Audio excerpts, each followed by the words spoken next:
up, everybody? Welcome back to the rePORTER Show, man. As always, I want to welcome my co-hosts, Devin Acosta and Josh Tucker. We had a lot going on this week, man. We had baseball, softball, basketball, golf, men's wrestling. So once again, it's going to be a long one. But for those of y'all that stick through the show and actually watch it and keep up with it, man, we appreciate y'all. So we're going to go ahead and kick this one off with men's basketball. They had a matchup against Langston, which was a really big matchup this last week on Thursday because they were tied for second with Sagu in the standings. So a win there would have sort of separated us from Sagu, and that was something that we really needed to happen. And I will say we put up a nice little game, but we didn't come out on top for a couple of reasons. But I'm going to go ahead and start y'all off from that first half, man. First half, we were fighting from behind for most of the first half. Ended up getting out in front to go up 35-32 at the half, though. So I wouldn't say it was an exceptional half, but it was a half that defensively we played very well. We played steady, and offensively we were shooting the ball good enough to get us to where we needed to be going into that second half. And so halfway through the second, though, we didn't keep that, intensity. Yeah, we didn't keep that intensity. We didn't keep that style of play going into the second half, and so we found ourselves down 11 halfway through that second half, and from there we started fighting back again. Tajay was a big part of that. Got to the line a lot in that second half. I think he got to the line 3 times back to back. And he was knocking down all his free throws, so that was really good. And then he came down and hit a big 3 to get us back to within 5. And then we got down to a point where it was 58-60 with a couple minutes left in the game. We got to the line 58-60 against Langston at their stadium, at their arena. They was jumping up and down going crazy. Sure. That's the truth. You know what I'm saying? That's the truth. That's one of them games where, like, this is your moment. We gonna silence the crowd. And we got to the line, man, and missed not 1, but 2 free throws. Down 58-60. That's the opportunity to tie the game. That's it. But they wanted to give us another opportunity. We came back down and got to the line again. And we missed both of them again. And so when it came down to the end of the game, man, it was 65-70. We lost by 5 points, and we missed 5 free throws in the clutch. And so that tells you, as we said last week, and I hate speaking things into existence when it's bad, but I said, if we don't start hitting our free throws, it's going to come back to get us. Facts. Talk to me about that game, man. Shoot, first off, man, that's an environment that if you like basketball, you would have loved playing in that environment. I mean, that was just, they had it rocking. There was a band there. They had the fraternity night, and they had all those people there, had some dancers. Full HBCU it was, experience. man, it was a full HBCU. It was jumping, man. They had Lil Boosie playing, warm-ups. It was rocking. But, man, Langston, obviously, they're number 2 team in the country for a reason. I mean, so for us to have them against the wall at their place, that tells you everything you need to know about us. We didn't finish it, like just little stuff. We had a couple too many turnovers. We missed way too many free throws. And just stuff like that. I mean, on the road against the number 2 team in the country, it's not going to cut it. You're not going to leave it a win. I will say their average margin of victory at home is 36 points. That's how much they average. They beat teams by 36 points on average at home. On average? Yes. And so, I mean, I've seen them. I've watched my own 2 eyes them beat teams by 50, 60 on film. So, I mean, it's really easy to let all the emotion and let the crowd get to you. And so I think we didn't. That's one thing we didn't do. We weren't really fazed by it. I would say we kind of fed off of it. But just little stuff like that, you got to clean up against a great team like they are. They're a great team. But to me, that showed us we kind of all thought, like, well, shoot, we can play with them. We can play with anybody. We can beat them, in my opinion. But we just got to clean some things up. But it was a fun game. That's big. I mean, the way you said it, looking at it from that perspective, you already knew that y'all were going to have to go in there and do your thing. Facts. And I feel like y'all did to a point. We just fell behind on some key factors in that game, which was the ultimate factor. It was the deciding factor, and so we didn't come out on top. We lost that one by 5. But we're going to go ahead and move on to the next game because we got to get this one going. The next game, we went into Kansas. against Central Christian, and I feel like we took out our frustrations on them because just 5 minutes into that game, we were already up by 10 plus. Tajay doing his thing again. He had 9 points in the first 5 minutes of the game. So Buddy was just coming down and just doing what he wanted to do. He had 17 total in the first half. And outside of him, the team was shooting phenomenally. I mean, when I was looking at this, I was like, what in the world? 62% from the field, 58% from the three. And we only missed one free throw in that first half, and we was up by 50-26 at the half. Just when I thought it couldn't get no better than that, in the second half, we shot 75% from the field, 57% from the three, and 90% from the free throw line.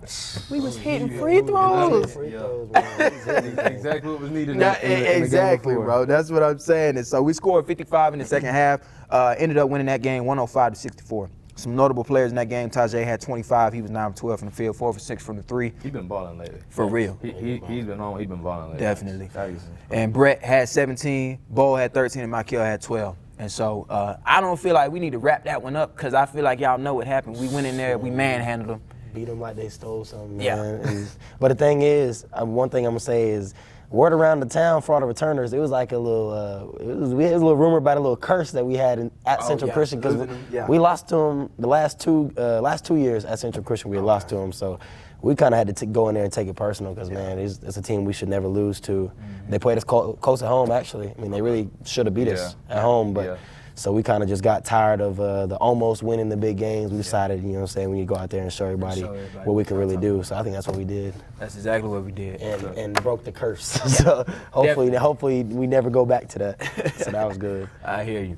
Now let's go ahead and jump into women's basketball, man. They also had a huge matchup against Langston. This one was, they were also tied for second, but instead of being tied for second with another team, they was tied for second with Langston.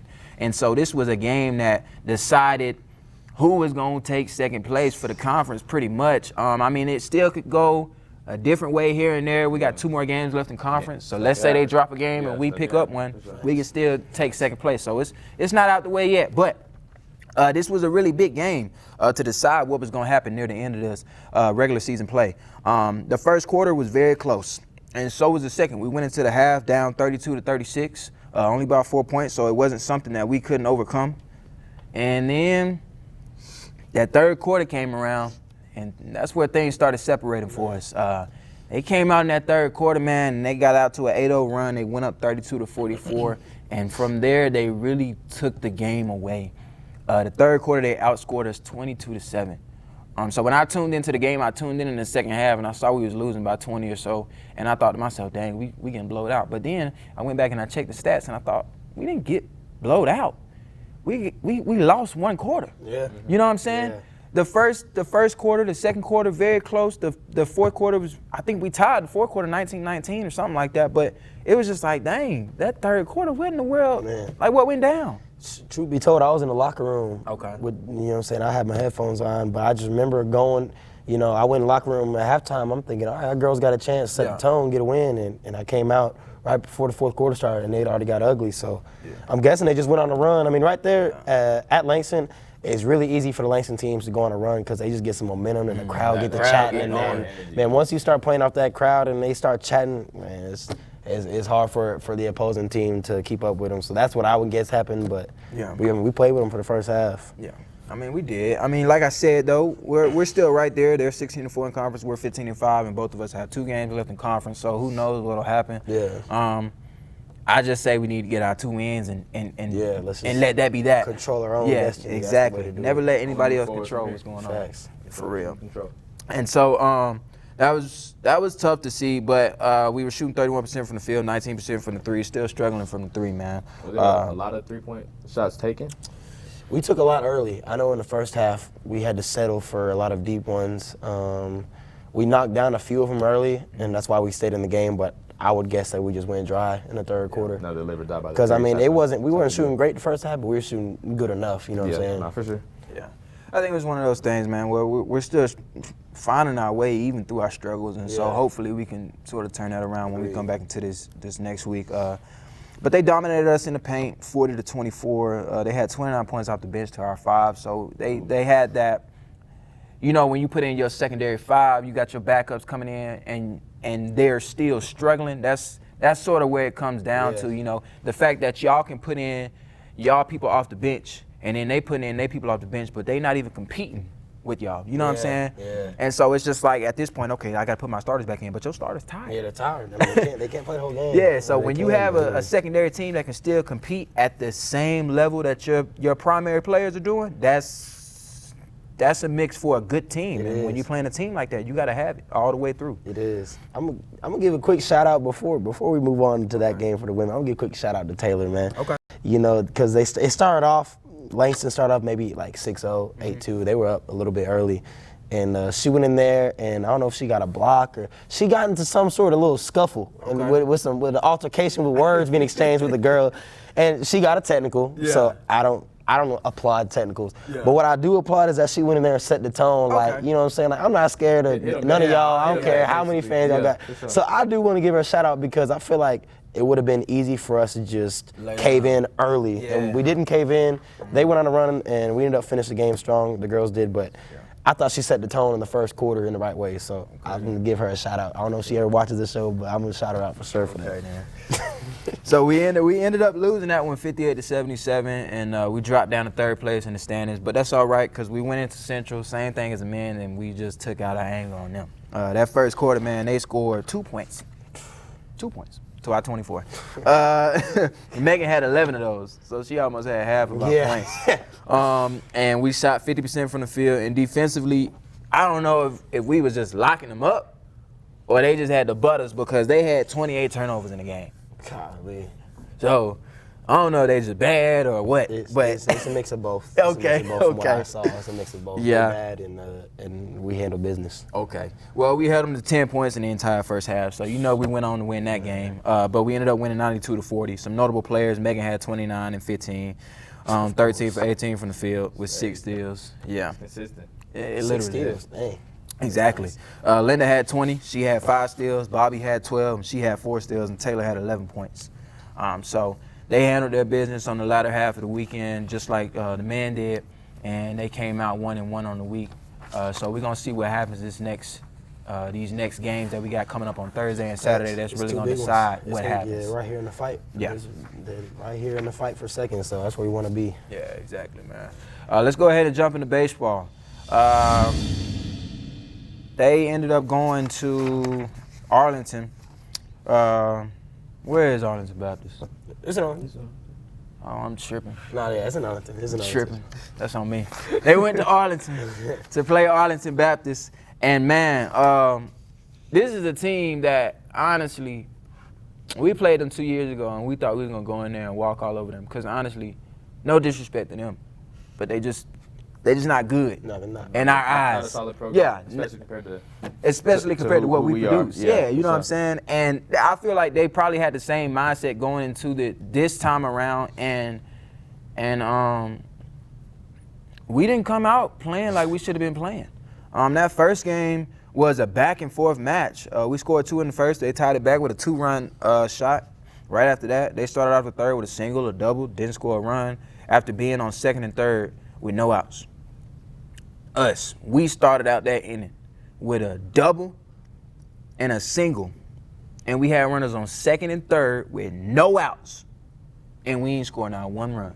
We gotta quit doing that. That's what I'm saying. Keep doing that. Like every week we talk about that. My thing is, bruh, like we ended up winning this game, but my thing is when you have an opportunity to score, you got to do what you're supposed to do to score. My thinking is why you not trying to lay down a bunt? Nobody bunted? Yeah, I mean, nobody laid a bunt. You got a runner on third with no outs, and ain't one of y'all try to lay down a bunt?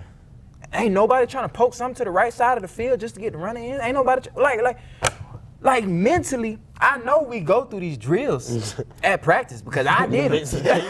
I know what we do. Runner on third, okay, get a deep fly ball or poke something to the right side or drop this bunt down. I know y'all do these things, man. So, like, when it comes down to the game, even if your coach isn't telling you, hey, drop a bunt or, hey, do this or do that, you should know as a player in this situation, maybe I need to drop a bunt down.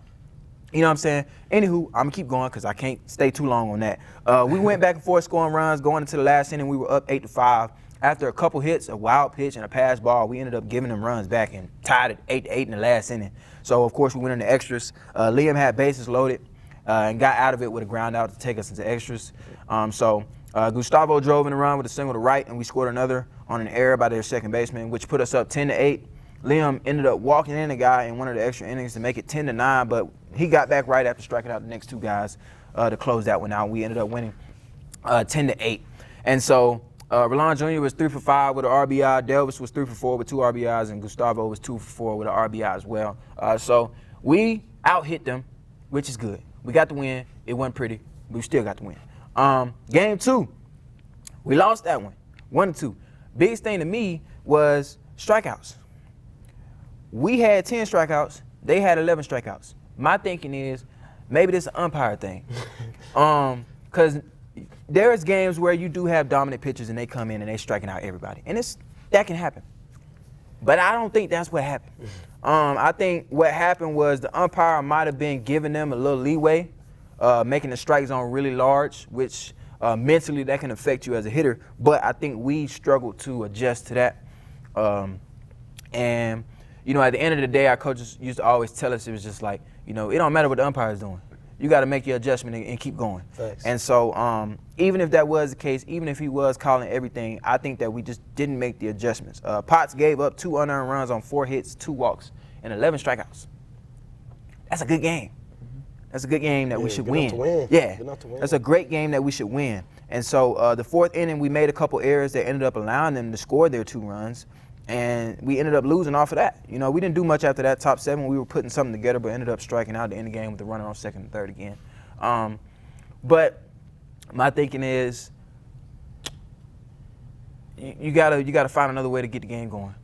If you're not hitting the ball, maybe, like I said, somebody try to drop down the button. If something's not going on, yeah, you have to get to a point where you tell yourself, okay, we have to start something, because right now we ain't been doing what we supposed to be doing.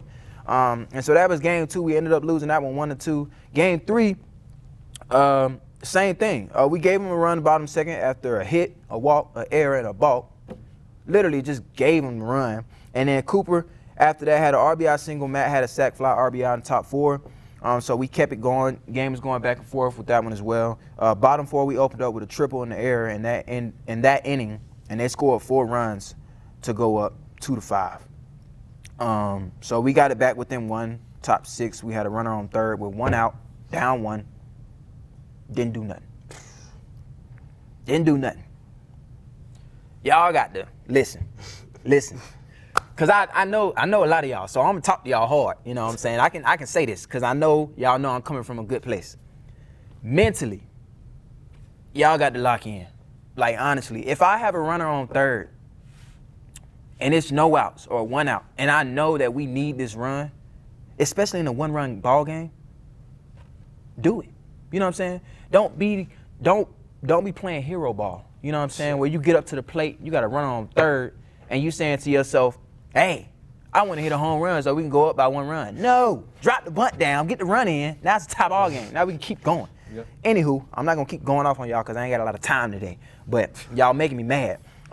Game 4. We won that one, 12-10. But I will say, we didn't earn that win. We got out hit 13-5. 13-5. And scoring 12 runs. Yeah. And we scored 12 runs because they was walking us and they was making errors and they was playing bad because they're not a good team. That's my thing. We shouldn't split with a team like this. Yeah. We always end up a couple games above 500, and we shouldn't be. We're only 4 series into the season, and I understand that. It takes some time to build your team up, especially when you got new guys on the team, new lineup, all of that. But this ain't it. Y'all got to win some games. We need to sweep. Like the biggest thing for us is just finishing when we have a chance to actually make a play. Mm-hmm. Like, be an athlete, make a play, capitalize on your opportunity. And it's that's killed us the past few weeks. Yeah. Like I feel like week after week we've been mentioning this. Runner on 2nd and 3rd, no outs, no points. Nobody scores. 1 out, nobody scores. It don't matter. We got to make it happen. And selfish. Yes, that's what it sounds like. Some selfish baseball being played, man. And I think, you know, your coach shouldn't have to pull you aside to tell you how to play the game of baseball. Y'all already know how to play this game, but we're going to get off of y'all because we got to cover these other sports too. 4th subject, we're going to get into softball. They went to Tyler, Texas to play Texas College. Game 1, they lost that one 1-3. It was a pretty quiet game, honestly. They scored 1 run, spread out throughout the game. Clarissa only gave up 3 runs, and one of them was they only gave up 3 runs, but one was earned. So 2 of them was unearned. So that means we was walking their errors or pass balls, anything, something like that. And so that was on 5 hits, no walks, 2 Ks. Texas College got across 1 in the second after a single, pass ball, 2 flyouts, and they scored another in the 4th. It was also unearned after a ball got by the catcher, and they scored their last run after a couple mishaps in the 6th as well, and we ended up losing that game 1-3. Pitching did their job. Hitting, we didn't come through. Now that is the game. You know, sometimes you just don't hit.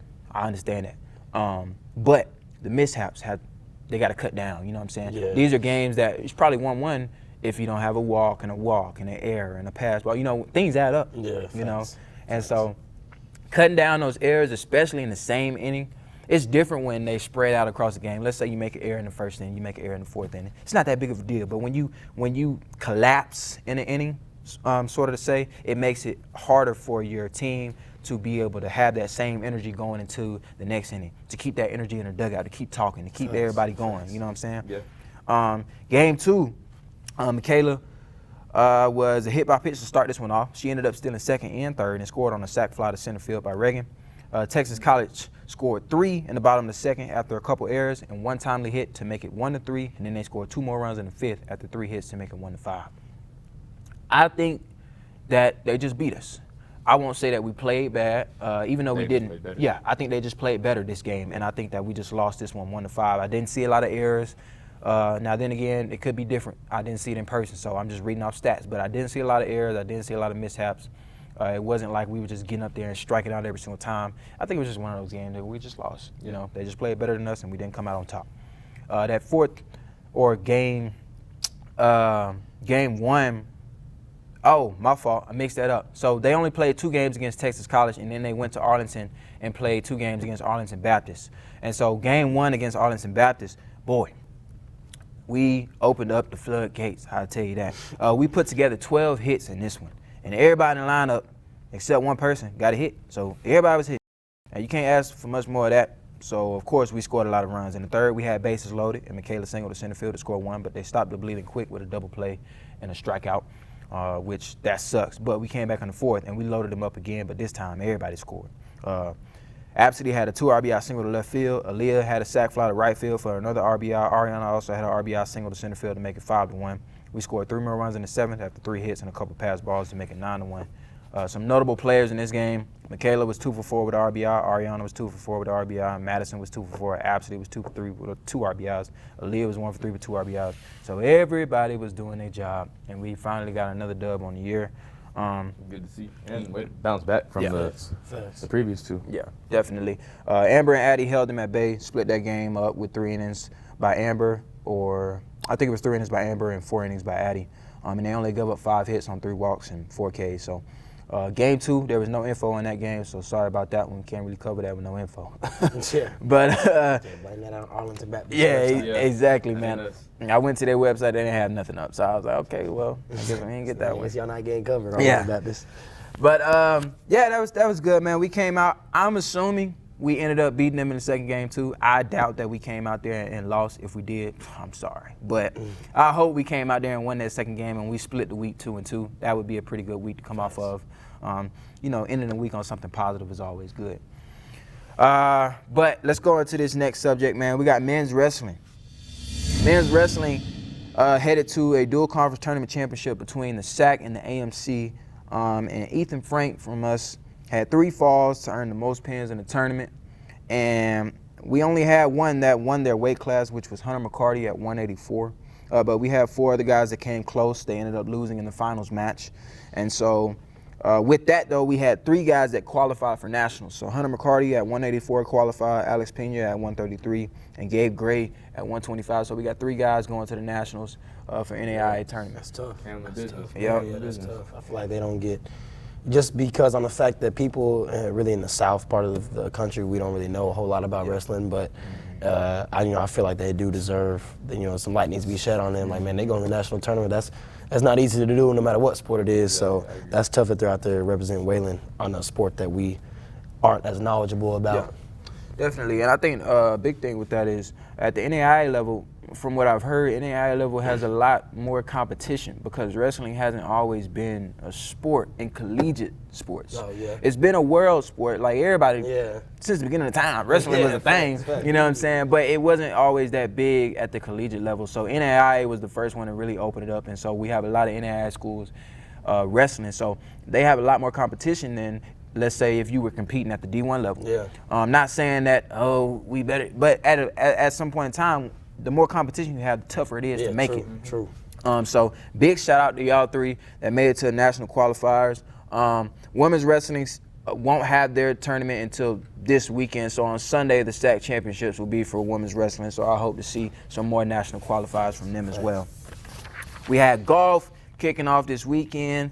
On Sunday, they started off the tournament in San Antonio at the TPC San Antonio Invitational, and they'll be continuing to play through Tuesday. So I don't have anything from that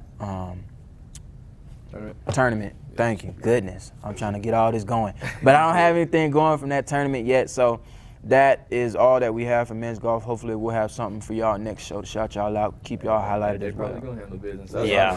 I mean, they rank like top 10 in the nation. How they win in the fall, man. They should come back with some hardware. I'm expecting nothing less than a couple wins. Definitely. But I thought I was gonna let the students vote for this one, but honestly, you win the conference tournament and you qualify for nationals. Ain't nobody else gonna compete with that one, boss. So Hunter McCarty, you are certified nominee of the week, man. Player of the week, bro. Yeah, so props to to you. Yes, sir. For sure. That's tough. If you winning at your sport and you getting gold, can't nobody beat that. Bro. Yeah, you certified. Certified. Top 5. Ain't nobody send me in nothing yet. Y'all can still send me in something throughout the week. I can still post it. Y'all gotta send me that though. You know. Upcoming games, Thursday, basketball at North Texas, University of North Texas at Dallas, not North Texas. All right, if we playing North Texas, that'd be a little different. Yeah. But UNT at Dallas, and then Friday, baseball will be here at home versus Adams State at 2 and 5. Softball will be at USAO this weekend in Oklahoma. Saturday also, baseball has 2 more home games at 1 and 4. Basketball will be at SAGU on Saturday. And Sunday, like I said, the SAC championships for women's wrestling. That's all we got for y'all this week. Now, we sped through that, I know.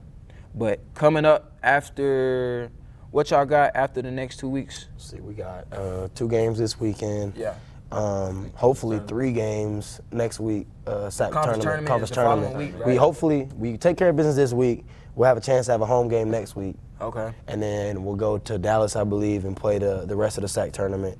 And then a week break after that, and then national tournament. Okay, so Assuming everything goes well. Okay, so top what get the host for conference? Top 4. Top four? Top 4. Okay, so top 4. So women's and men's will probably be here. Hopefully so. Hopefully yes. so. Yes. For the conference tournament, that first little play that they get. And then after that, we'll pretty much be slowing everything down. I know they'll be going to the national tournament. I'm gonna speak that one into existence. And then it'll just be baseball and softball here on campus. So we'll be slowing everything down, and maybe we'll be able to talk a little bit more about everything going on and get some more commentary going. But for this week, that's all we got for y'all. That's the only wrap up. No top 5. We got 1 certified nominee, Hunter. Once again, big shout out to you, big dog, for winning the conference tournament at your weight class and qualifying for the national tournament. So we'll see you guys same time next week, and we'll call that one quick. Woo! Boy, that was hard. Ray was confusing me.